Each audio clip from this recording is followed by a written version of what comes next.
이제 우리 창세기 10장을 다 같이 찾아주시기 바랍니다. 이제 노아의 후손들의 족보가 나오는데, 창세기 여러분 읽을 때 제일 재미없는 것이 창세기 10장입니다.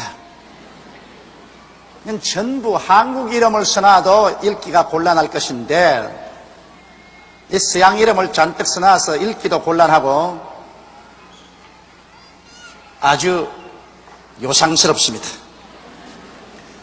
그러나 여러분께서 내용을 알고 보면 이거 굉장히 귀중한 족보입니다. 그럼 우리 한번 알아보십시다. 10장 1절로부터입니다.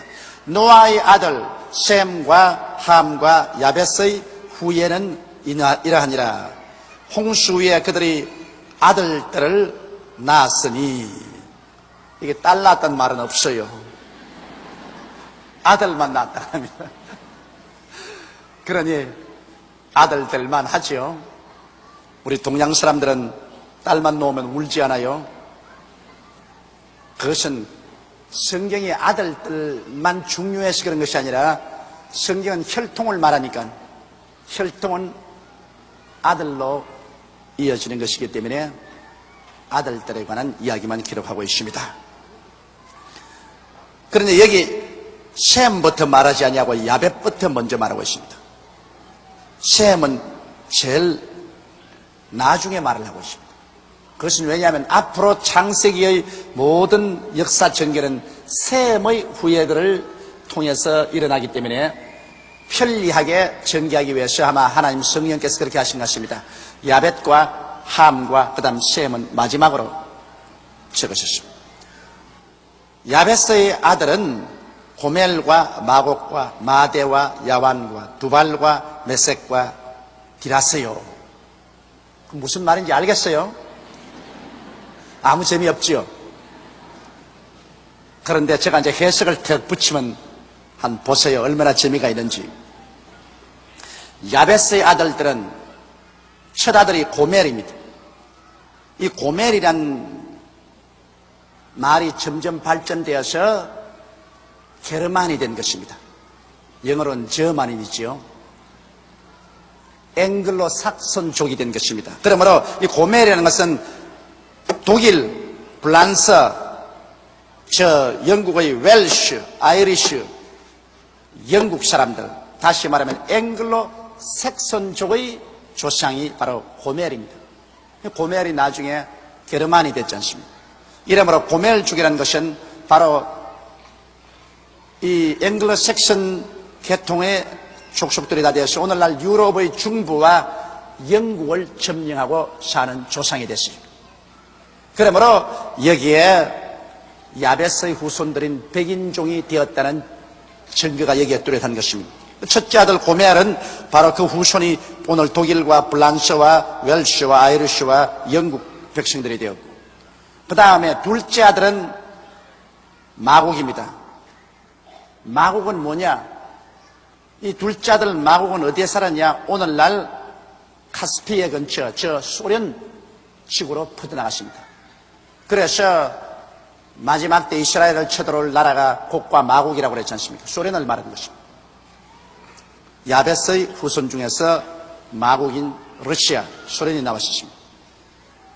그 다음에는 마대라고 했습니다. 세 번째 아들은 마대인데, 마대라는 것은 뭐냐면 메디아와 페르시아를 말하는 것입니다. 메드와 페르시아, 그것은 저 소련 국경 밑으로 이렇게 뻗어 있는 메디아와 페르시아만 일대에 살게 되었고, 그 다음 네 번째 아들이 야완인데, 야완은 어디로 나가냐면 오늘날 소위 말하는 헬라, 그리크하고 그 다음에 스페인 반도, 포르투갈, 이와 같은 이베리아 반도로 나갔습니다. 여러분께 세계 지도를 보면 지중 위에 저리 올라가서 이렇게 스페인이 나와 있습니다. 그 스페인 일대로 야완은 건너가셨습니다. 그래서 야완은 거기에서 삶을 잃게 됐습니다. 그래서 오늘날 소위 말하는 헬라라든지 스페인, 포르투갈, 이것은 야완 후손들로 나온 것입니다. 그리고 두발이라고 했는데 두발도 역시 이베리아 반도인 스페인 반도에 가서 살았었습니다. 그 다음 여섯째 아들인 메셴이 나오는데 이 메셴이라는 것은 그 이름이 바꾸어져서 요 사이에 어떻게 달라졌냐면 모스코바가 된 것입니다. 메셴, 감 따라 말씀, 메셴. 메셴이 이름이 바꾸어져서 무스코바이트가 되었고 그 다음 요 사이 모스코바가 됐습니다. 그래서 메셴은 오늘날 모스코바 족속입니다. 소련 족속입니다. 그 다음에 일곱째 아들이 디라스인데 이 디라스는 그 후손들이 트락탄스라 하기도 하고 또 에트루스칸이라고 한 족속인데 결국 어디로 이민을 갔냐면 이태리로 건너가서 오늘날 이태리 족속이 되고 마는 것입니다. 이래서 야베스의 후손들은 저 유럽의 지중해 연안 일대 소아시아를부터 시작해서 저 지중해 연안 일대로 퍼져나가서 유럽 중부를 점령하고 그 다음에는 저 북부인 노르웨이, 덴마크, 스웨덴 저 일대를 점령하고 소련까지를 가서 오늘날 얼굴이 흰 백인들의 조상이 됐습니다. 그래서 그 백인들은 나중에 영국 그리고 카나다, 미국, 남미를 점령하게 되고 오스트라리아도 점령하게 되고 뉴질랜드도 점령하게 되고 창대하게 되고 말하는 것입니다. 그래서 하나님이 야벳을 창대케 하사 셈의 장막에 거하게 하시고 그렇게 말했습니다. 야벳은 지리적으로 보더라도 창대합니다. 여러분 그 거대한 유럽과 소련 전토, 북남미 전체, 오스트라리아, 뉴질랜드 이거 전부 다 백인들이 점령하고 말한 것입니다. 창대하게 됐었습니다. 그리고 이 사람들은 지리적으로만 창대할 뿐 아니라 물질적으로도 창대하게 됐습니다. 하나님께서 과학 문명을 주셔서 과학적인 발전과 발견으로 물질적으로도 오늘 백인들이 창대하게 되어서 거의 지구를 백인들이 통괄하다시피 해왔고 지금도 백인들이 다스리고 있습니다.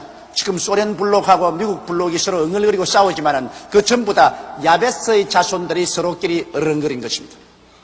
오늘날 세계는 지금 백인 세계예요. 백인들끼리 온 세계를 나누어 놓고 난 다음에 어른거리고 있습니다. 그만큼 백인 세계는 물질적으로 창대하고 말한 것입니다.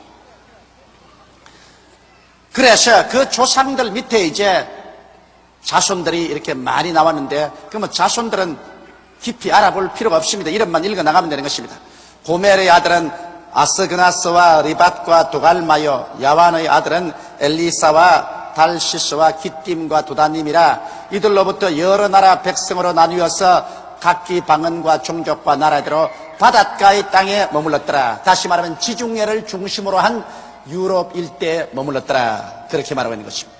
그러므로 백인들의 조상은 바로 야벳인 것입니다. 창대케 되었습니다. 그 다음 6절에 이제 함의 아들 보십시다. 함은 하나님 앞에 저주를 받은 아들 아닙니까? 노아의 뻘거벗은 것을 보고 비웃다가 아버지의 저주를 받아서 함은 종 중에 종이 되라고 말했습니다. 그런데 함의 아들은 구스와 미스라임과 붓과 가나안이요 그랬습니다. 그러면 우리가 이 고대 역사와 지도를 찾아보면은 이 구스는 어디냐 하면은 오늘날 에티오피아를 말하는 것입니다. 한번 따라 말씀하세요. 에티오피아. 오늘날 에티오피아를 구시라고 말합니다. 그래서 함의 아들은 구스와 그 다음 미스라임인데 미스라임은 오늘날 에지부트와 팔레스타인의 블레셋을 말합니다. 그 미스라임 족속들이 오늘 애굽인이 되었고 그리고 블레셋 사람들이 되었습니다. 그래서 요사이 소위 말하는 아랍 족속들이 거기에서 나오게 된 것입니다. 구스와 미스라임과 붓은 어느 나라냐? 붓은 북아프리카와 리비아가 붓 족속입니다. 리비아 말씀 많잖아요. 아프리카의 저 북부에 있는 리비아. 그리고 북아프리카 일대, 그것이 바로 붓족속이 되었습니다. 그 다음에는 붓과 가나안이요. 가나안은 오늘날 소위 말하는 가나안 땅에 있던 이 족속들, 잡다한 가나안의 족속들, 이 족속들이 바로 함의 족속입니다. 그러므로 보십시오. 함의 족속은 가나안의 시나할 땅에서부터 시작해가지고서 점점 중동으로 건너가서 중동에서 아프리카로 건너가서 아프리카의 북부 일대 리비아와 에티오피아와 에지부트와 거기에서 살면서 아프리카 전역으로 붙어나가서 오늘날 소위 말하는 아프리카 사람들이 된 것입니다. 그런데 여러분 성경에 하나님께서 뭐라고 했습니까? 함은 종 중에 종이 되라고 했습니다. 그래서 오늘 역사적으로 볼 때 식민지 정탈진에서 가장 백인 식민지로서 고생을 많이 한 대륙이 바로 아프리카 대륙입니다. 조상 잘못 만나가지고서 자손들이 고생한 대표적인 것이 아프리카입니다.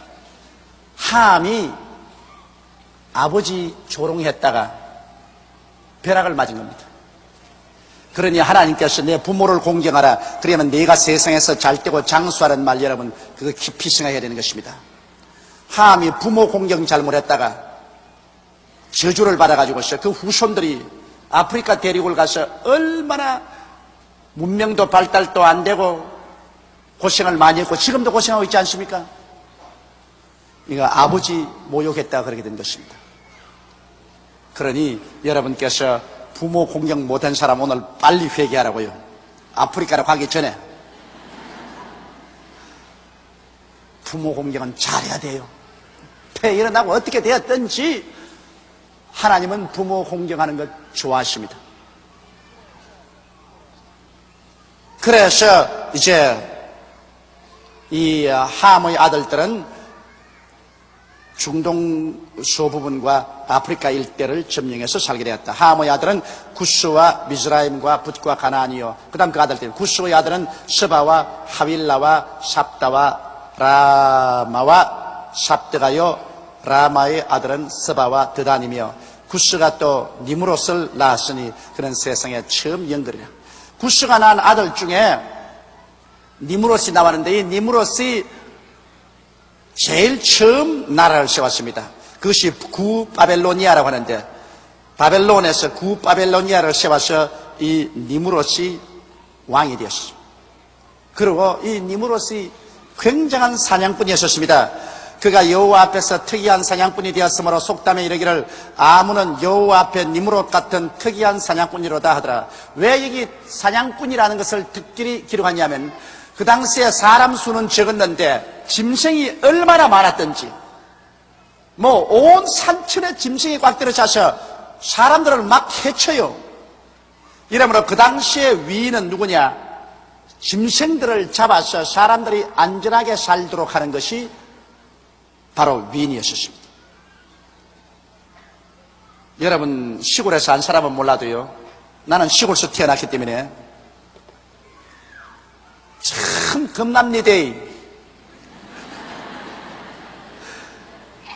왜냐하면 우리가 어린아이일 때도 경상남도 울주군 삼남면 교동리 31번지에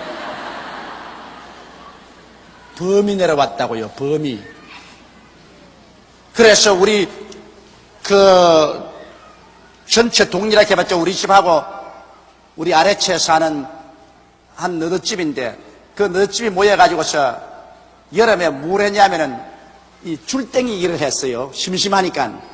그러므로 우리 그 조그만한 한 6가구가 모여가지고서 나누어서 으쌰하고 줄땡기니까 그 줄땡기는 으쌰 소리가 저 아래 버든이란 동리에 들렸어요.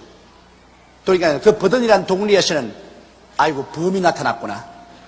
저 호랑이가 나타나고 호랑이 또 온다고 저런 거라 해서 온 동리가 모여가 징을 두드리면서 징 깽자 징 하고서 몽둥이를 들고 손에 쇠스랑을 들고 우리 과수원까지 올라왔다고요. 응원하려고. 범쫓으려고. 그래 갑자기 그 많은 독립 사람이 왔으니 어떻게 합니까? 갑자기 밤중에 파티를 열어가지고서 그 많은 사람에게 밥 다 해서 대접하고 그러고 내려버렸다.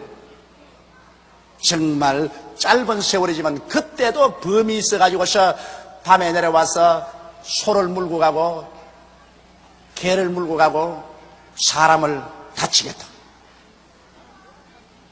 그 바로 내가 사는 이 시대인데, 그런데 여러분 샘과 함과 야벳이 살 그 시대야말로 사람 수는 적고 호랭이, 사자, 사나운 짐승들이 꽉 들어 찼습니다. 그래서 그 당시에 위인이라는 것은 정치를 잘하는 위인이 아니라 사냥을 잘하는 사람이 위인이 됐는데, 여기 구스가 낳은 니므롯은 사냥의 천재요. 자, 그 사람 손에 걸렸다고 말하면 어느 짐승도 나만 아는 짐승이 없어. 그가 여호와 앞에서 특이한 사냥꾼이 되었으므로 속담에 이르기를 아문은 여호와 앞에 니므롯 같은 특이한 사냥꾼이었더라. 그래서 그는 구바벨로니아 첫 인간이 세운 나라의 임금이 되었고 그 아내의 이름이 세미라미스입니다. 그런데 이 세미라미스가 굉장히 영리한 여자입니다. 나라는 남자가 세우고 다스리기는 여자가 다스립니다. 그 부인 세미라미스가 바로 이 니므롯을 다스렸어요. 그런데 니므롯은 그런 영특한 왕이었지만은 일찌감치 죽어버렸습니다. 그러니까 세미라미스가 무슨 아이디어를 개발했냐면은 처녀가 잉태하여 반드시 아들을 낳아서 구세주가 온다. 그거 다 알고 있었어요. 그럼 창세기에서 여인의 후손이 뱀의 머리를 깨뜨릴 것이라 했으니까 세미라미스가 아이디어를 냈습니다. 모든 사람들이 니므롯을 존경했으니까. 니므롯이야말로 그 당시 인류를 짐승에게서 구원하는 구주라고 생각했습니다. 그러니까 세미라미스가 그 아이디어를 택해가지고 자기를 성모로 만들었습니다. 자기가 성모고 자기 남편인 니므롯을 자기 품에 안고 있는 그림을 그리겠습니다. 그러니까 참 무섭지요. 자기 남편도 되고 자기 아들도 됩니다. 실제는 니므롯이 자기 남편에도 불구하고 이 세미라미스가 그림을 그려서 자기가 성모가 되고 그 니므롯을 자기 아들로 만들었습니다. 그래서 자기가 낳았다고. 자기가 처녀의 몸으로 잉태해서 니므롯을 낳았다. 그래서 자기 성모가 되고 이 니므롯을 성자로 만들었습니다. 이래서 만든 최초의 종교가 바벨론 종교입니다. 이 바벨론 종교가 그때 출발해서 온 세계로 퍼져가는 인류들에게 퍼져나갔습니다. 그래서 온 세계 근원적인 기초적인 종교가 이 바벨론 종교입니다. 그런데 왜 내가 이 말을 하냐면 성모가 성자를 안고 있다. 어린 애기, 옴짝돌선 어린 애기를 안고, 그래서 어린 애기가 구세주는 구세주지만은 그 어린 애기에게 가기 위해서는 성모를 통해야 가야 된다는 것을 세미라미스가 만들었는데, 이 바벨론 종교가 왕성하기 때문에 카톨릭교가 주 300년에 국교로서 선포되었을 때, 콘스탄틴 대제가 국교로 선포했을 때 어찌하든지 카톨릭교하고 그 당시 세계에 평만했던 이 바벨론 종교를 정치적으로 합치려고 생각을 했죠. 그래서 그 당시에 로마의 총감독하고 인원을 해가지고서 카톨릭교를 이 바벨론교하고 혼합을 시켰습니다. 그래서 오늘날 카톨릭교에서 여러분 성모 마리아가 어린 애기 예수를 이렇게 안고 있지 않습니까? 이거를 그대로 바벨론 종교 그와 합치기 위해서 꼭 같이 했다고. 바벨론 종교의 세미라미스는 우리 성모다. 바벨론 종교에서 니므롯은 바로 예수 그리스도다. 그래서 바벨론 종교하고 합쳐버린 것입니다. 결혼을 시켜버린 것입니다. 그러고 난 다음에 오늘날 소위 말하는 교황이 있고 그 다음에 뭐 추기경, 대주교, 주교 뭐 쭉 나온 이거 전부 바벨론 교회에서 가지고 있던 종교적인 전통이요 제도입니다. 이걸 카톨릭하고 합쳐가지고서 카톨릭교를 만들어버렸는데 이것은 기독교의 타락입니다. 그래서 오늘날 카톨릭에서 여러분 집진하는 이 예식 가운데 언제나 성모 마리아를 자꾸 찬양을 하고 성모 마리아를 통해야 그 아들 예수께로 갈 수 있다는 이러한 교리를 만든 것은 성서적인 교리는 아닙니다. 이것은 이 니무로스의 아내 세미라미스가 만든 구바벨론 종교인 것입니다. 이러므로 가톨릭 교회에서도 물론 순수하게 예수를 믿고 구원받는 사람이 많이 있지만 그러나 그 가톨릭이라는 그 자체는 그것은 바벨론 종교와 혼합 종교인 것입니다. 순수한 기독교는 아닌 것입니다. 어떻게 해서 여러분 천지와 만물을 지으신 하나님의 아들을 언제나 성모 마리아 품에 안게 하실 가톨릭 교회 가십시오. 성모 마리아 아니고는 꼼짝도 못하게 만들어 놨습니다. 그래서 성모 마리아를 신의 어머니라고 만들었어요. 신의 어머니. 마리아는 평범한 사람입니다. 평범한 한 처녀인데 그 처녀가 완전히 예수 그리스도 의지할 수 없도록 어린아이를 만들어서 그래 이러고 난 다음에 언제나 신의 어머니인 성모 마리아에게 가야 예수를 믿을 수 있도록 이렇게 만들어놨습니다. 여기에서 반발해서 종교 개혁을 해서 일어난 것이 마르틴 루터가 오직 예수를 믿음으로 구원을 얻는다는 진실한 성경의 진리를 복구시킨 것입니다.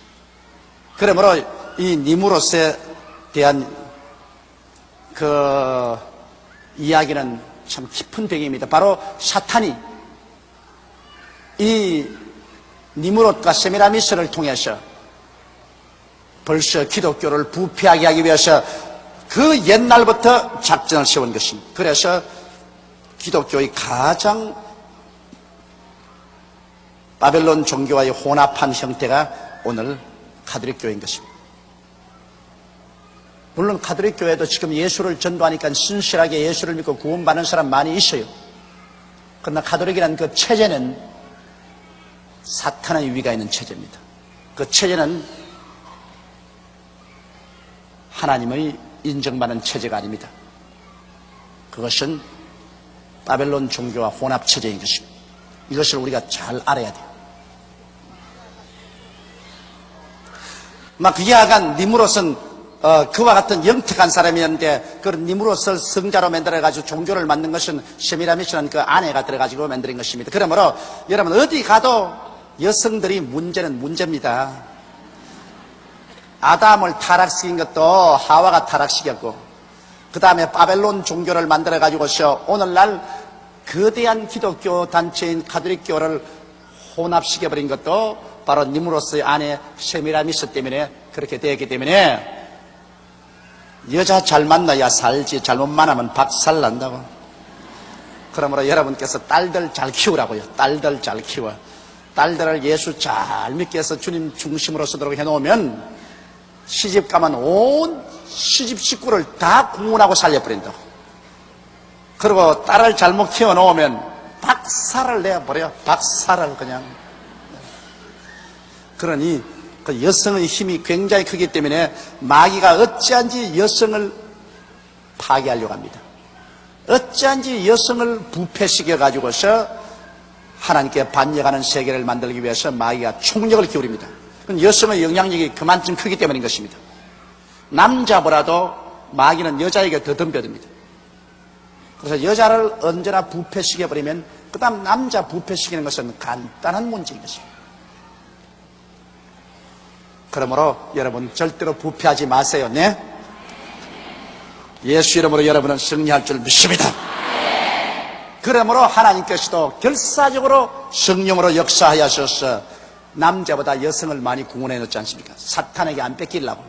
하나님은 더 많은 여성을 구원해 가지고서 성령을 채워놓고 그래서 남자의 세계를 구원하려고 역사하는 것입니다. 그렇기 때문에 하나님과 사탄의 사이에서 맹렬한 전쟁이 일어나고 있는 것은 여성을 두고 전쟁이 더 심히 일어나고 있다고요.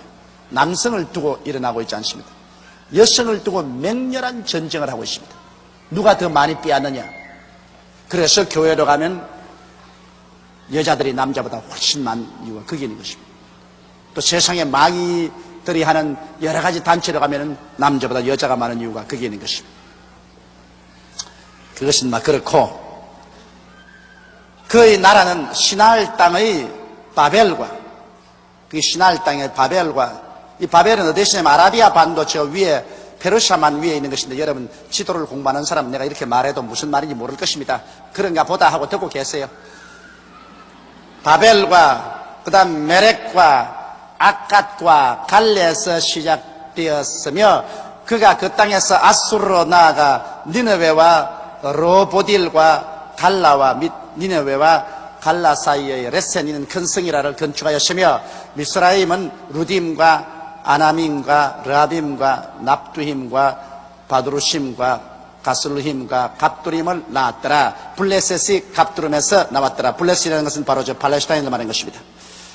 가나안은 장자 시돈과 헤슬라고 또 여부스 족속과 아모리 족속과 기르가스 족속과 히위 족속과 알가 족속과 신 족속과 아르밧 족속과 스말 족속과 하맛 족속의 조상을 낳았더니 이후에 여러 가나안 자손의 족속이 흩어져 차였더라. 바로 가나안 땅에서 이스라엘 백성을 지극하게 대항하는 가나안의 족속들이 바로 다 이 족속인 것입니다. 그러므로 함의 족속은 가나안 땅에서 저 아프리카까지 뻗어서 살게 된 것입니다.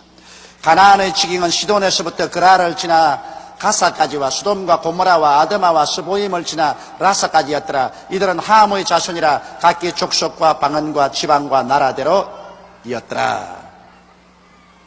그래 여러분 보시다시피 여기 야벳은 모두 다 백인종이 되었고 이제는 함 족속은 팔레스타인 이 중동에서부터 시작해서 아프리카로 되었으니까 다 얼굴색이 검은 사람이겠습니다. 중동에 있는 사람들도 여러분 다 얼굴이 좀 덜 검지 않아요. 그러나 아프리카로 내려갈수록 새카마지는 것입니다. 그래서 백인동하고 이제는 검은 민족으로 하나님께서 그렇게 만드는 것입니다. 그 다음에 이제 셈 족속을 봅시다. 셈은 장자인데 셈은 어디에서 사느냐 한번 보십시다. 셈은 에벨 온 자손의 조상이요 야벳의 형이라.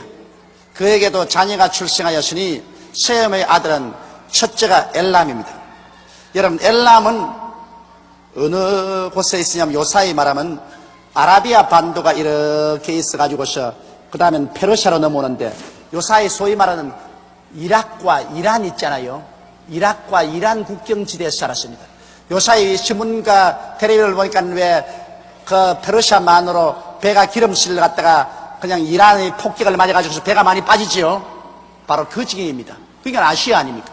완전히 아시아거든. 아라비아 반도 저 북쪽 오늘날 이락과 이란 지경 그게 바로 엘람이 살한 지경이었습니다. 엘람은 그게 살았고 그 다음에 두 번째 아들은 아수르입니다. 아수르도 역시 엘람 바로 조금 더 북쪽으로 올라가서 살았었습니다. 그것도 역시 아시아 지역인 것입니다. 아시리 아니고요.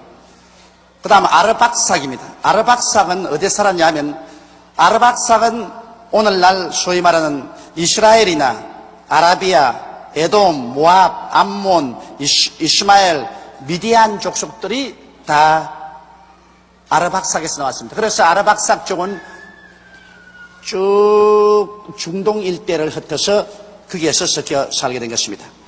그 다음에는 룻은 어디를 갔느냐 하면은 오늘날 소위 말하는 소아시아, 터키 있죠, 터키. 오늘날 소위 말하는 터키가 있는 지역, 이곳에 가서 살았습니다. 터키도 지금 아시아 쪽이거든요. 그러므로 룻은 소아시아 쪽이 되었고, 그 다음에는 아람입니다. 아람은 오늘날 시리아가 아람인 것입니다. 그러므로 여러분 이 셈 족속은 보면 모두 다 아라비아 반도를 중심으로 해서 이 동쪽으로 근동으로 나와서 아시아 족속, 소아시아와 아시아에 흩어져 살았기 때문에 결국 셈 족속은 거기에서 요사이 말하는 이락에서 이란으로 나오고 그 다음에는 아프가니스탄으로 나오고 파키스탄으로 나오고 인도로 나와가지고서 중국과 몽고와 한국과 일본까지 이렇게 뻗어나온 것입니다. 그러므로 여러분과 나는 셈 족속이라고 하는 이유가 그게 있는 것입니다. 셈 족속들은 들이 나오면서 무엇을 발전시키느냐? 종교를 발전시킨 것입니다. 하나님께서 셈 족속에게는 종교적인 사명을 주셔서 셈 족속을 통해서 불교도 나오고 유교도 나오고 유대교도 나오고 기독교도 나오고 마호메트 교도 나오고 세계의 모든 종교는 셈 족속에서 출발을 한 것입니다. 그래서 세계의 나라들이 다 셈의 장막에 들어와 있게끔 그렇게 된 것입니다. 그 다음 아람의 아들은 우스와 훌과 게델과 맞으며 아르박삭은 셀라를 낳고 셀라는 에벨을 낳았으며 에벨은 두 아들을 낳고 하나의 이름은 벨렉이라 하였으니 그때 세상이 나뉘었더라. 그때 세상이 나뉘었다는 것은 뭐냐면 그때 가서야 비로소 이제는 셈 족속은 아시아를 점령하고 야벳 족속은 지중해 저 유럽을 점령하고 함은 근동에 중동에서부터 아프리카를 점령해서 대륙이 나누어졌다는 것입니다. 그 전때까지는 뭐가 뭔지 모르게 한 곳에 살았는데 바로 이 벨렉 시대에 와서는 이제는 완전히 구라파, 아프리카, 아세아로 세계가 쫙 갈라졌다는 것입니다. 그때 세상이 나뉘었으며 벨렉의 아우 이름은 욕단이며 욕단은 알모닷과 셀렙과 하살마액과 예라와 하도람과 우살과 니글라와 오발과 아비마엘과 스바와 오빌과 하윌라와 요밤을 낳으시니 이들은 다 욕단의 아들이며 그들이 거하는 곳은 메사로부터 스발로 가는 길의 동편산이었더라. 이 메사로부터 스발로 가는 동편산은 아라비아 지역을 말하는 것입니다. 오늘날 사우디아라비아 말입니다. 사우디아라비아 지역에서 살고 거기에서 더 올라가서 동편으로 아람이 살고 그 다음에는 아슈르가 살고 아라박삭은 거기에서 저 수아시아로 나가 사는 것입니다. 이들은 셈의 자손이라 그 족속과 방언과 지방과 나라대로였더라. 이들은 노아 자손의 족속들이요 그 세계와 나라대로 홍수 위에 이들에게서 땅의 열국 백성이 나뉘었더라. 재미있습니까 없습니까? 재미있죠. 그 족보를 따져보면 여러분 우리가 어디에 속하는가 그것을 알게 되는 것입니다. 여러분은 어느 족속에 속하지요? 셈 족속에 속합니다. 그러므로 셈 자녀들은 종교심이 많습니다. 오늘날 가장 아시아 민족이 종교 인구가 많고 종교심이 많습니다. 그런데 대개 이 종교들이 사탄에게 묶인 잘못된 종교에 잡혔는데 참된 종교는 예수를 믿고 하나님을 섬기는 것인데 이 셈 족속 중에서 가장 예수님을 순수하게 열심히 잘 믿는 나라가 우리 한국이 되었다는 것입니다. 여기에서 자랑할 것이 있다 그 말인 것입니다. 왜냐하면 하나님께서는 셈 족속에게는 종교적 사명을 주었는데 그 종교적 사명 중에서도 가장 올바르게 믿는 구원받는 신앙의 길은 우리 대한민국 사람에게 보여주신 것입니다. 그러므로 우리 한국이 종교적인 사명이 있다. 하나님이 우리 한국을 버리지 않는다는 이유가 여기에서 나오는 것입니다. 아무리 해도 한국이 가라앉아버리면 이제 아시아에서 셈의 후손 중에서 올바르게 하나님 믿는 나라가 없어져 버리고 말아요. 왜냐하면 원래는 하나님께서 이스라엘을 택해서 세우려고 했는데 그 이스라엘은 먼저 하나님을 배반해버리고 그 다음 나머지 하나님을 믿는 나라는 지금 순수하게 믿는 나라는 한국이 가장 중심적인 나라인 것입니다. 그 이외에는 셈의 후예들이지만은 보십시오. 저 아랍은 완전히 마호메트 교회에 점령되었지요. 인도는 힌두교에 점령이 되었지요. 동남아는 불교에 점령이 되어버렸지요. 인도네시아는 힌두교에 잡혀있지요. 필리핀은 카톨릭으로서 막 완전히 지방 종교하고 섞여서 범벅이 되어버렸죠. 그 다음 일본은 불교와 우상천지가 되어버렸죠. 순수하게 예수 그리스도를 믿고 하나님을 경외하며 불꽃같이 일어나는 증거의 나라는 지금 반도 허리가 잘린 대한민국 1천만 성도인 것입니다. 그러므로 하나님께서 우리나라를 절대로 마귀에게 안 내놓겠다고 딱 잡고 계시기 때문에 떨어지면 낙동강하다가 살아나고 떨어지면 낙동강하다가 살아나는 이유가 다 거기 있는 것입니다. 여러분 우리가 잘나서 살아났다고 생각하면 그 큰 오해입니다. 좌우가 내가 김일성이 같으면 벌써 한국을 먹었을 것입니다. 한국을 먹을 수 있는 기회가 많았어요. 4.19 났을 때도 한국을 먹을 수가 있고 그리고 5.16 군사혁명 이후에도 한국 정치 사태가 혼란할 때 먹을 수 있는 기회가 많았어요. 더구나 광주 사태가 일어나서 광주 전체가 불탈 때 그때 먹을 수 있는 기회가 눈앞에 다가왔습니다. 그리고 월남이 망할 때, 그러니까 미군이 그냥 월남에서 군대를 뽑고 미국 여론이 들끓어서 한국에도 군대를 뽑으라고 하고 야단날 그때 좌우간 김일성이가 한국을 먹을 수 있는 그것이 눈앞에 환하게 보이는데 그때 눈이 어두워서 못 먹었어요. 참, 그 보면 아슬아슬했지. 그런데 그때 왜 눈이 어둡냐? 하나님이 가서 눈을 딱 막아버렸어요. 눈 감고 있어, 잔소리 말고. 눈을 감고 있으니까 가장 좋은 때에 한국을 못 먹었습니다. 그러고 난 다음에 바보 천치짓만 하고 있습니다. 그게 뭐냐면 우리 아웅산 사건에 우리 외교 사제를 폭탄으로 죽이는 것. 이거 얼마나 마이너스인지 모릅니다. 그러다 그런 바보 짓을 해가지고서 온 세계 테러 국가로 지명을 받고, 더구나 요번에 온 세계가 한국으로 다 오는데, 소련하고 중국까지 다 올림픽에 오는데, 여기에 올림픽 못 오게 하려고 칼기에 폭탄 장치를 해서 터뜨린, 이건 바보나 하지 정신 바른 사람은 안 합니다. 이걸 안 했으면, 이걸 안 터뜨렸더라면 자꾸 한국하고 올림픽 같이 하자, 올림픽 같이 하자고 물고 늘어치면 참 우리 한국이 진땀 흘릴 거예요. 그리고 소련과 미국도 중공도 참여하니까 협조해서 우리도 참여하는데 이북하고 그만 합쳐라 이러면 난처할 것인데, 테러 터져가지고서 칼기를 폭파해놓고 난 다음 지금 입이 100개가 있어도 말할 말이 없어요. 지금 뭐 올림픽 같이 하자고 할 체면이 있어야지. 벼룩이도 낯짝이 있지. 벼룩이만한 낯짝도 없다고요, 지금.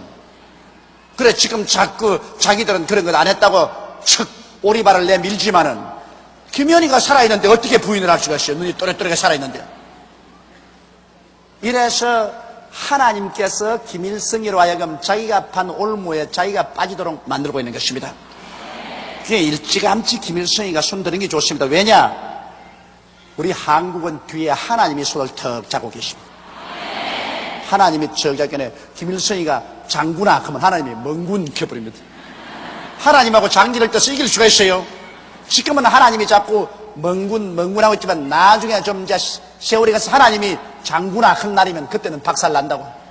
하나님이 공격적으로 나와서 장군하고 달라들면 이제는 김일성이가 멍군할 자리도 없다고요.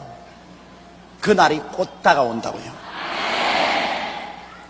그러니 하나님과 같이 하시면 아무 누구도 도저히 해할 수가 없는 것입니다. 우리 한국은 이와 같은 의미에서 하나님이 같이 계시고 이 나라를 하나님이 크게 영육간에 부흥을 시키고 축복을 해 주셔서 주님 오시기 마지막 기간 동안에 온 세계 기독교의 불꽃을 일으키려고 하는 것입니다. 온 세계를 신앙의 잠에서 깨어 일어나도록 충격을 주는 이러한 나라를 만들려고 하나님이 작정하고 계시는데 누가 하나님의 작정을 파괴해 계십니까? 그러므로 우리 한국은 이 시점에 참으로 한국이 잘 살 수 있는 길은 다른 건 없어요. 예수 믿는 길밖에 없습니다. 뭐 다른 여러 가지 국가적인 시책과 정책을 세우는 것 그거 다 인간적인 것이고 온 국민이 회개하고 대통령으로부터 온 국민이 모두 다 주님 앞에 무릎을 꿇으면 하나님의 성령이 비같이 쏟아질 터인데 뭐 그러면 일시에 우리나라가 잘 되게 되는 것입니다. 이러므로 우리나라는 뭐 뭐래도 예수 잘 믿어야 돼요. 예수 잘 믿으면 이건 뭐 문제없이 신속하게 세계적인 국가로서 부상을 하게 되는 것입니다. 그래서 우리는 이제 야벳들도 보았고 셈, 함도 보았고 이제는 셈 족속도 보았습니다. 이제는 여러분 지도를 턱 펴고 보시면 하하 셈의 족속은 저 아라비아 반도에서 저 이락과 이란과 파키스탄, 아프가니스탄, 파키스탄, 네팔, 인도, 저 몽고, 중국 대륙을 통해서 이렇게 내려왔구나. 그 다음 함은 저 팔레스타인 일대를 통해 가지고서 저 북부 아프리카를 통해서 아프리카 전역을 점령했구나. 야벳은 지중해 저 북서쪽 연안을 통해서 저 이태리, 로마, 저 지구를 통해서 불란서, 저리로 소련까지 나갔구나. 그렇게 턱 말하면 듣는 사람이, 야, 그거 굉장히 유식하다. 그렇게 말합니다. 그러니까 한번 여러분께서 오늘 집에 돌아가시더랑 이 세계 지도를 쭉 펼쳐놓고 제가 오늘 강의한 것을 한번 머릿속에서 정리를 해보세요. 그러면 여러분께서 성경을 아는데 굉장한 도움이 되실 것입니다. 자, 그러면 이제 11장으로 들어가십시다. 온 땅의 구원이 하나요, 언어가 하나였더라. 이것은 이제 셈과 함과 야벳 족속이 아직 나누어지기 전에 시날 땅에서 일어난 사건을 여기에 기록한 것입니다. 온 땅의 구원이 하나요, 언어가 하나요. 말도 하나고 발음도 하나라는 것입니다. 발음도 하나예요. 말은 하나라도 발음이 여러분 틀릴 때가 많잖아요. 한국같이 좁은 나라도 말은 같지만은 여러분 경상도 말, 전라도 말, 충청도 말, 서울 말, 그리고 평안도 말, 저 한경도 말, 이 조그만 손바닥 한 나라 말에 말은 같지만은 발음이 얼마나 틀리잖아요. 아주 놀랄만한데 영국도 한 가지예요. 제가 영어를 꽤 잘한다고 하는데도 불구하고 영국 가면 런던에서는 내가 말이 통하는데 저 북쪽으로 해서 웰시에 가면은 그냥 눈만 끔벅끔벅 앉아있어요. 내가 한번 어느 목사님 집에 점심 식사 대접을 받으러 갔는데 어찌나 발음이 틀리는지 식탁에 앉아 사모님이 나보고 막 혼자서 깔깔대면서 이야기를 해서 난 눈만 끔벅끔벅 죽겠어. 무슨 말인지 한마디도 안 하죠. 그래 이제 목사님하고 사모님하고 애들 주면서 밥을 먹는데 자기들까지 이야기하다가 웃으면 나도 싱긋이 웃고 무슨 말인지 모르면서 그리고 나보고 뭘 묻는데 내가 다시 알 수가 있어야지. 글을 써주면 알겠는데 말로는 모르겠어. 그렇게 발음이 다릅니다. 알아들을 수가 없어요. 그런데 이때 창세기의 11장에 보면 그때는 입에서 나오는 발음의 구음도 하나고 언어도 하나이기 때문에 모두 다 한 지방 사람끼리 다 알아듣던 것입니다.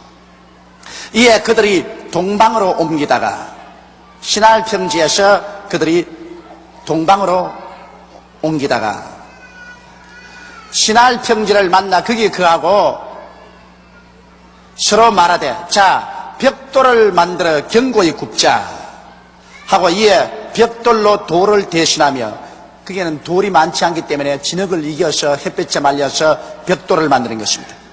역청으로 진흙을 대신하고 또 말하되 자 성과 대를 쌓아 대 꼭대기를 하늘에 닿게 하여 우리 이름을 내고 온 지면에 흩어짐을 면하자 하였더라.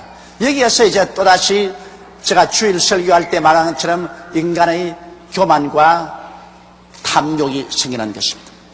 인간은 교만과 탐욕이 들어오면 벌써 파탄의 씨앗이 그 속에 심어지는 것입니다. 하나님께서는 이 노아의 아들들에게 축복해서 생육하고 번성하여 땅을 충만하게 하셨습니다. 그러므로 한 곳에 모여 살지 말고 온 천하에 헤어져서 살아고 있습니다. 그런데 그들은 시날 평지에 모여가지고서 자 우리 이제 우리 이름을 한번 내보자. 우리가 성을 쌓아서 그 성이 하늘 꼭대기에 닿게하죠. 하늘 꼭대기에 닿게 하는 그 의미가 뭔지 압니까? 그것은 하나님 보좌까지 올라가서 하나님과 동등되자 그 말인 것입니다. 그리고 또 다른 의미는 하도 홍수가 나서 조상 때 혼이 났기 때문에 하늘 꼭대기까지 쌓아 올라가지고서 홍수가 아무리 나도 하나님이 아무리 홍수를 보내도 우리는 탑 속에서 꼼짝하지 않고 살 수 있게 만들어 보자 그 말인 것입니다. 이 하나님의 계획에 대한 대적인 것입니다. 이러므로 그들은 하나님처럼 높아져 보자. 그리고 탐욕이 있습니다. 우리 이름을 내자. 하나님 이름을 내는 것이 아니라 우리 이름을 한번 내자. 그래서 인본주의로 한번 더 날려보자. 여기에서 인간의 교만과 인간의 탐욕이 드러났습니다. 인간 교만과 탐욕은 하나님이 반드시 와서 깨뜨립니다. 아담과 하와도 인간 교만과 탐욕이 들어왔을 때 하나님이 심판하셔 에덴에서 내어 쫓아버렸습니다. 그리고 노아 이전의 사람들도 교만과 탐욕이 아주 곧 피어나니까 하나님께서 홍수로서 멸해버리셨어요. 노아의 후손들도 여기 와서 교만과 탐욕이 바벨탑을 통해서 하늘에 솟아오르니까 하나님이 어떻게 하는지 보십시다. 여호와께서 인생들의 쌓는 성과 대를 보시려고 강림하였더라. 하나님께서 인간 교만을 이제 보러주십니다. 여호와께서 가라사대 이 무리가 한 족속이 언어도 하나이므로 이같이 시작하였으니 이후로는 그 경영하는 일을 금지할 수 없으리로다. 보십시오. 하나님께서 인간을 얼마나 놀랍게 만들어 놓았든지 하나님 자신이 여기에 시인합니다. 이 족속들이 말도 안 하고 사상도 안 하기 때문에 한번 탑을 쌓자고 달라들었으면 금지할 법이 없다. 이 사람들 하고 만다. 그것은 하나님께서 사람을 지었을 때 사람에게 이만한 능력을 주셨다는 것입니다. 굉장한 능력을 주었어요. 여러분, 우리가 너무너무 오랫동안 타락해서 인간의 능력이 부패해버렸기 때문에 이 모양이지만은, 그러나 실상 오늘날 사람은 하나님 다음으로 능력이 있는 존재들인 것입니다. 그래서 오늘 인간들이 여러분 만들어 놓은 이 전자과학이나 원자과학을 보십시오. 오늘날 무시할 정도로 과학이 급속도로 발전하는 것, 이것은 하나님께서 사람에게 그런 능력을 주셔놓았기 때문에 그 능력이 자꾸 개발되어 나오는 것입니다. 이러므로 하나님께서 인간의 능력을 여기 인정했습니다. 여호와께서 인생들을 쌓는 성과 대를 보시려고 강림하시더라. 여호와께서 가라사대 이 무리가 한 족속이요 언어도 하나이므로 이같이 시작하였으니 이후로는 그 경영하는 일을 금지할 수 없으리로다. 사람이 단결해서 목표를 세우고 나가면은 못할 일이 없어요. 우리 여의도 순복음교회 같이 50만 성도가 단결해서 목표를 세우고 하져가면은 못할 일이 없어요. 지난 10월 3일 날 우리가 단결해서 해보자 하니까 100만 명도 안 모읍니까? 그렇죠? 사실 우리가 말하기는 150만이 모였다고 우리가 큰 소리 했지만은 솔직히 정직하게 말해서 100만이 모였어요. 50만은 좀 붙였다고. 그러나 우리가 단결해서 해보자고 하면 우리 단독 교회로서도 100만 명을 모을 수가 있습니다. 단결이라는 것이 얼마나 무서운 힘인지 모릅니다. 그러나 이게 뭉쳐진 것이 깨어지면, 뿔뿔이 헤어지면 이건 아무것도 못해요. 이렇기 때문에 우리는 성령의 하나 된 것을 힘차게 지켜서 우리 한국을 복음화하고 세계를 복음화하는 위대한 교회가 되어야 되겠습니다. 절대로 그리스도의 몸된 교회인 이 우리 여의도 순복음교회를 해치는 일은 어떤 누구도 하지 말아야 될 것입니다. 이 하나님이 한 거대한 예술 작품입니다. 여러분, 우리 한국의 기독교 역사상 최대의 교회가 섰다는 것은, 이것은 조용기가 한 것도 아니고 여러분과 내가 한 것도 아니고 하나님의 예술 작품입니다. 하나님이 기독교 2000년사에서 이런 아름다운 예술 작품을 하나 만들어서 온 천하 만인들과 모든 교인들에게 이것 좀 구경하라는 것입니다. 여하간 여기에 보면 하나님께서는 이 교만하고 탐욕이 들어오면 파멸시키기 위해서 내려오시는 것입니다. 이래서 하나님이 하신 말씀을, 자, 우리가 내려가서 거기서 그들의 언어를 혼잡케 하여 그들로 서로 알아듣지 못하게 하자 하시고, 여호와께서 거기서 그들을 온 지면에 흩으신 거로 그들이 성사티를 거쳤다.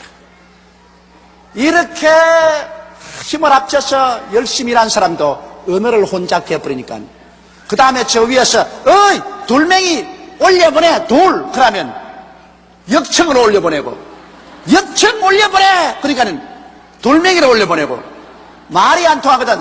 헤이, 갑자기 말이 달라져가지고 send us up here brick right away. 그러면 밑에서는 브릭이 뭐야? 아하, 불을 올려보내야 되는 건가 보다.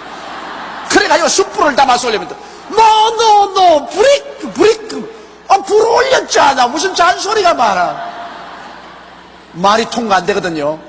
그러니까 서로 말이 통하는 사람끼리 막 찾아다니다가 말이 통하는 사람끼리 만나니까 이리 그룹을 지어가고 저리 그룹을 지어가고, 그래서 흩어졌다. 하나님 되기 위해서 무슨 일이 됩니까? 내가 미국 가니까 미국 사람들이 그런 말을 해요. 이 세계에서 잘 배우기 힘든 말이 한국말이래요. 그 말 맞기도 해요. 여러분, 이 한국말은 존칭어가 얼마나 많은지 모릅니다. 이 서양 사람들이 이 존칭어를 그대로 쓴다는 건 참 힘듭니다. 우리 한국말은 저 어린애 이야기 하는 말 다르고, 중간층 하는 말이 다르고, 친구들 하는 말 다르고, 어른에게 하는 말 다릅니다. 어린애 보고는 야, 밥 먹었니? 밥 먹어. 그러고 자기 가들 밥 먹었어요? 밥 먹었어요. 어른 보고는 진지 잡수세요. 자, 똑같은 밥 하나 먹는데 영어로는 막 eat 하면 됩니다. eat, you eat, you eat, 어른도 eat. 그런데 한국말은 공부하려면 영어로는 eat 하나만 배우면 될 걸 한국말은 먹은, 이제 나쁜 말은 또 처먹었나 하지 또. 처먹은 나라부터 시작해서 먹었니, 먹었습니까, 잡수셨습니까, 이러니 얼마나 힘이 듭니까? 그러므로 외국 사람이 한국말 배우려면은 참 기가 막혀요. 그래서 대개 보면 어린아이 말을 배워와가지고서 한국말 한다는 것이 날 보고 와서 턱 점잖은 사람이 내게 와서 그렇게 말해요. 나보고, 조 목사 잘 잤어? 기가 막힙니다. 점잖은 처지에 와가지고서 말이에요. 그래서 내가, 아이고, 한국말 그렇게 말 안 된다고. 그거는 잘 잤어. 그건 어린 애 보고 하는 말이라고. 그럼 어떻게 하는 거냐? 나루가 할 때는 당신이 나하고 친구 때는 잘 잤어요. 그러고 또 좀 높은 사람 종류에서 말하면 잘 주무셨어요. 그렇게 하니까 아이고, 왜 그 한 가지 말이 그렇게 힘이 더 그런 거라? 여러분, 한국말 힘듭니다. 그래서 미국 사람이 한국 사람들은 왜 이렇게 복잡한 말을 만들어서 했냐, 그 이유를 가르쳐달라 그래요. 근데 이유 간단하다. 한국 사람은 다이어트를 치고 열심히 많아가지고서 바벨탑을 쌓을 때 제일 꼭대기에서 일을 했다. 제일 꼭대기에서. 그러니 주님이 막 언어를 혼잡히 할 때 제일 혼잡하게 돼버리고 말았던 거지. 꼭대기에서. 저 밑에서 있는 사람은 좀 덜 혼잡했는데 꼭대기에서 막 대단히 혼잡하게 돼가지고서 그래, 한국말이 이렇게 복잡하다. 그렇게 하면 웃어요. 근데 사실은 한국말 힘들어요. 저도 지금 한국말을 하지만은 정말 한국말 힘듭니다. 저는 설교를 하니까 표준말을 사용하고 한국말을 올바르게 하려고 애를 많이 쓰는데도 불구하고 한국말 힘듭니다. 그러나 외국어를 공부해보면 외국어는 한국말보다 훨씬 쉽습니다. 영어 같은 건 참 쉬워요. 사실은 한국처럼 이렇게 어렵지가 않아요. 이러므로 하나님께서 언어를 혼잡게 하니까 사람들이 서로 통과가 안 됩니다. 그러므로 헤어지고 그 다음 서로 싸우게 되고, 이 언어를 혼잡하는 것은 사상이 달라지는 것입니다. 생각이 말을 통해서 표현하는 것이니까. 그러므로 이 말이라는 것이 얼마나 힘이 있는지 모릅니다. 사람을 무력하게 하는 데는 말을 통해서 무력하게 하는 것입니다. 이러므로 여러분과 내가 예수 믿고 난 다음에는 새 말을 배워야 됩니다. 새 말은 뭐냐? 성경의 말을 배워야 되는 것입니다. 우리가 세상에 저주받고 타락한 말 쓰지 않고 예수 십자가 보배로운 피로서 우리에게 하나님이 주신 오중복음과 삼박자 축복이 가간 하나님의 말씀을 배워가지고서 그 말씀대로 생각하고 그 말씀대로 우리가 말을 할 때 굉장한 힘이 생겨나는 것입니다. 말이라는 것은 우리를 죽고 살리는 힘이 있습니다. 이러므로 죽고 사는 권세가 혀에 있은즉 말하기를 좋아하는 자는 그 혀의 열매를 먹으리라고 성경은 말하고 있는 것입니다. 그러므로 여호와께서 거기서 그들을 온 지면에 흩으신 거로 그들이 성사길을 거쳤습니다. 일이 안 돼요. 그러므로 그 이름을 바벨이라 하니 이는 여호와께서 거기서 온 땅의 언어를 혼잡게 하셨습니다. 여호와께서 거기서 그들을 온 지면에 흩으셨다. 하나님이 흩어지라 하는데 안 흩어지니까 하나님께서 강제로 흩어버렸습니다. 오늘날 또 한 가지입니다. 여러분께서 무엇을 하든지 교만과 탐욕이 들어오면 하나님께서 내려오셔서 흩어버립니다. 사람은 무엇을 하는지 언제나 겸비해야 되고, 그리고 욕심을 부리지 말아야 돼요. 자기 분수껏 살아야지 욕심을 부리면 하나님께서 와서 싹싹 흩어버리고 마는 것입니다. 교만과 탐욕 속에는 언제나 심판의 씨앗이 심겨져 있다는 사실을 우리는 잊지 말아야 돼요. 그렇기 때문에 항상 자기의 생활 가운데 겸비해야 되고 자기의 분수를 뛰어넘지 않으려고 늘 자기를 살펴보아야 할 것입니다. 10절에 이제 셈의 후에는 이러하니라. 아까 있는 셈은 쭉 나와가지고서 이 벨렉에 와서, 벨렉 시대에 와서 둘째 아들 이야기를 했었습니다. 벨렉의 아들을 둘 낳았는데 그 둘째 아들 욕단의 계통으로서 아라비아 반도에서 살아나가는 사람인데, 이제는 저 팔레스타인으로서 온 벨렉의 맏아들 계보를 여기에 또 새로 말하고 있습니다. 왜냐하면 이 맏아들 계보를 통해서 아브라함이 태어났기 때문에요. 셈 후에는 이러하니 셈은 100세 곧 홍수 후 2년에 아르박삭을 낳았고 이 아르박삭은 바로 팔레스타인 지구에 내려와서 산 조상입니다.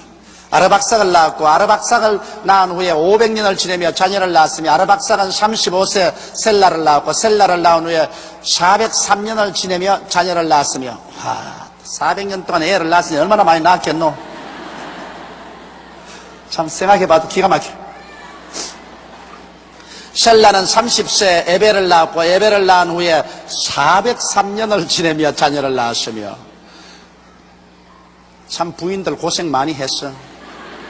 이렇게 많은 애를 낳았으니 얼마나 고통스럽겠어.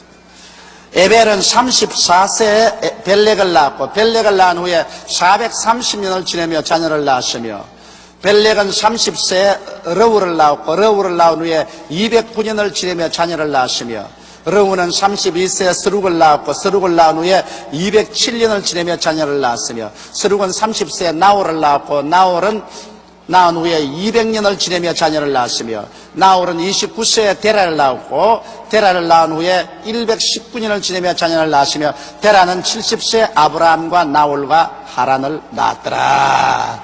바로 아브라함의 계통을 말하기 위해서 이렇게까지 말한 것입니다. 그러므로 여러분, 여기 셈의 족속 가운데는 아라비아 반도를 통해서 저 동쪽으로 이렇게 나온 셈 자손이 있고, 그 다음에 한 족속은 이리 팔레스타인 중동으로 나간 자손들이 요사이 말하는 이스라엘이었는데, 그런데 지금 이스라엘로 나간 이 자손이 적자고요. 마지입니다. 마지. 그러니까 그 아버지의 혈통을 이은 마지 작속이 일어나고, 둘째 아들 자손들이 어딜 나갔느냐 하면은 모두 다 우리 이 아시아로 나왔었어요. 그래서 하나님께서 예수를 보낼 때 맏아들 계통을 통해서, 아브라함의 혈통을 통해서 예수를 보냈습니다만 맏아들 계통에서 실패했습니다. 예수님을 십자가에 못 박았거든요. 그러므로 이제 지금 마지막 때는 맏아들이 실패하면 이제 누가 책임져야 돼요? 둘째 아들이 해야 되는 것입니다. 그러므로 지금 우리 한국은 이 셈의 혈통 중에서도 작은 집이에요. 큰 집은 아브라함을 통해서 이스라엘이 되었고, 작은 집은 아라비아 반도를 통해서 저 아시아로 나왔었습니다. 그렇기 때문에 우리는 작은 집에 속합니다. 큰 집이 팍삭하면은 작은 집이 그때 힘을 쓰는 거예요. 그러나 큰 집이 잘 떼어서 막 하면 작은 집은 그 별 볼 일 없어. 한국에도 보면은 제사도 다 큰 집에 지내잖아요. 그런데 큰 집이 망해버렸어. 큰 집이 예수 그리스도를 십자가에 못 박아버리고 큰 집이 망해버렸어. 지금 큰 집에 가면은 교회도 없어요. 이스라엘에 가면은 교회도 없어요. 지금 이스라엘 민족은 사실은 셈 족속이 큰 집 족속입니다. 큰아버지 족속인데 아직 기독교가 없어요. 그런데 작은 집은 찾아오면 그래도 한국 같은 곳에 기독교가 있어요. 그러니 큰 집이 배반하고 나갔으니 하나님은 이제 작은 집을 사용할 때가 온 것입니다. 이러므로 우리 때가 온 거예요. 그럼 우리로 봐서는 큰 집이 좀 왁삭한 것도 좋은 일이에요. 큰 집을 보기는 안 됐지만은 뭐 큰 집이 망했으니까 작은 집이 한번 깃발 날리는 거지. 그래서 아까 처음 말한 것은 작은 집 혈통을 쭉 말했습니다. 10장에서는. 그리고 11장에 와서는 큰 집 혈통을 말한 것은 큰 집 혈통에서 예수님이 태어나기 때문에 큰 집 혈통을 이렇게 말하고 있는 것입니다. 그래서 데라의 후예는 이러하니, 데라는 바로 아브라함의 아버지였습니다. 데라는 아브라함과 나홀과 하란을 낳았고, 하란은 롯을 낳았으며, 데라의 막내가 롯을 낳았으며, 하란은 그 아비 데라보다 먼저 본토 갈대아 우르에서 죽었더라. 그리고 막내가 아버지 먼저 죽었어요. 아주 불효 자식입니다. 여러분, 불효 중에 가장 큰 불효가 부모 먼저 죽는 것이 가장 불효입니다. 그래서 이 하란은 불효예요.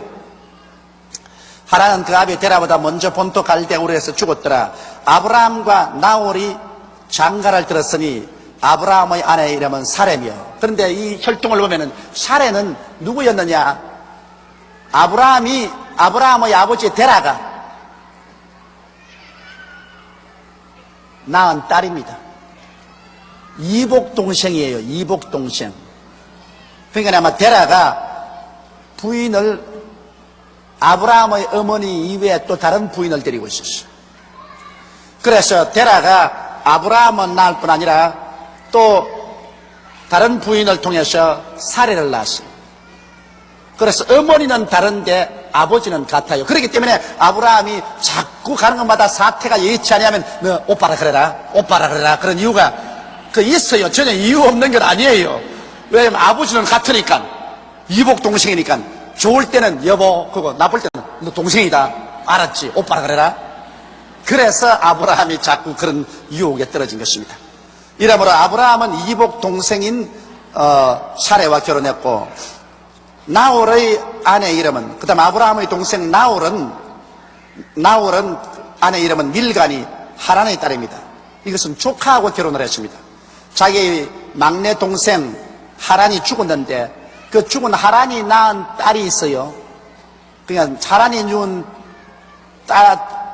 딸하고 결혼했었으니까 조카하고 결혼한 것입니다. 그러니까 우리 옛날 우리 조상 아브라함의 집안 보면은 콩가루 집안이야.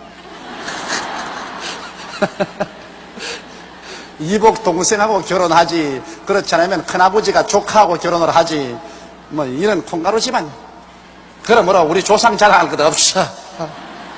절대로 행위로서 하나님 앞에 자랑할 것 아무도 없어요. 우리 믿음으로 예수님이 자비를 얻어서 구원받지 뭘 집안 자랑할 게 뭐가 있어요. 그러므로 아브라함의 아내 이름은 사레며 나홀의 아내 이름은 밀간이 하란의 딸이요, 하란은 밀가의 아비며 또 이스가의 아비더라. 이 성경이 얼마나 정직합니까, 여러분. 그래서 나는 하나님 성경을 사랑합니다. 성경은 여러분, 하나님 성령이 적었는데 하나님의 성령은 여러분 거짓말을 안 합니다. 성경이 하나님이 적은 책인 게 이 하나님의 백성들의 그 내면 생활을 조금도 감추지 않고 적나라하게 그대로 적었습니다. 사람이 적은 것들은 여러분 나쁜 것은 다 빼버리고 좋은 것만 싹 적을 거 아니겠습니까? 그런데 나쁜 것 좋은 것 그대로 다 적어버렸어요. 그래서 성경은 정직한 책입니다. 그럼 이렇게 된 인간들도 하나님이 구원하신다, 그걸 생각할 때 얼마나 감사한지 말로 다 할 수가 없는 것입니다. 그 다음 사레는 잉태하지 못함으로 자식이 없었더라. 데라가 그 아들 아브람과 하란의 아들 손자 롯과 그 자부 아브라함의 아내 사레를 데리고, 그러니까 그 자부, 자기 딸도 되고 자부도 되고, 참 편하기는 편하죠. 그렇잖아요. 딸도 되고 자부도 되니까 얘야 크기도 하고 며느라 크기도 하고 참 편리하겠는데. 사레를 데리고 갈디아 우르에서 떠나 가나안 땅으로 가고자 하더니 하란에 이르러 거기서 거하였으며, 데라는 205세를 향수하고 하란에서 죽었더라. 그래서 그 데라가 아브라함과 자기 딸이요 며느리인 사레와 그 다음 막내 손자죠, 손자인 롯을 데리고서 가나안 땅으로 가려고 하다가 하란에서 머무는 동안에 나이가 많아 죽었습니다. 그리고 아브라함이 그 하란에서 굉장히 복을 받았어요. 사업이 잘 돼가지고서 굉장히 땅도 사고 그 일가 친척도 다 불러가지고서 흥왕했습니다. 그런데 이제 창세기 12장에 보면은 하나님께서 아브라함에게 그때 소명의 계시를 허락해 주신 것입니다. 이러므로 이제 창세기 12장 보면 이제는 본격적으로 아브라함의 혈통에서 쫙 이삭과 야곱과 예수 그리스도의 혈통으로 이어나오면서 스토리를 전개하고 있는 것입니다. 알겠습니까, 여러분? 강의하는 나도 복잡한데 여러분 잘 아시는지 모르겠지만은, 그러나 오늘 집에 돌아가셔서 꼭 세계 지도를 한번 펼쳐보세요. 아시겠죠? 세계 지도를 펼쳐가지고서 셈은 아라비아 반도에서 이란과 이락과 아프가니스탄, 파키스탄으로 인도로 저리 통해서 왔구나.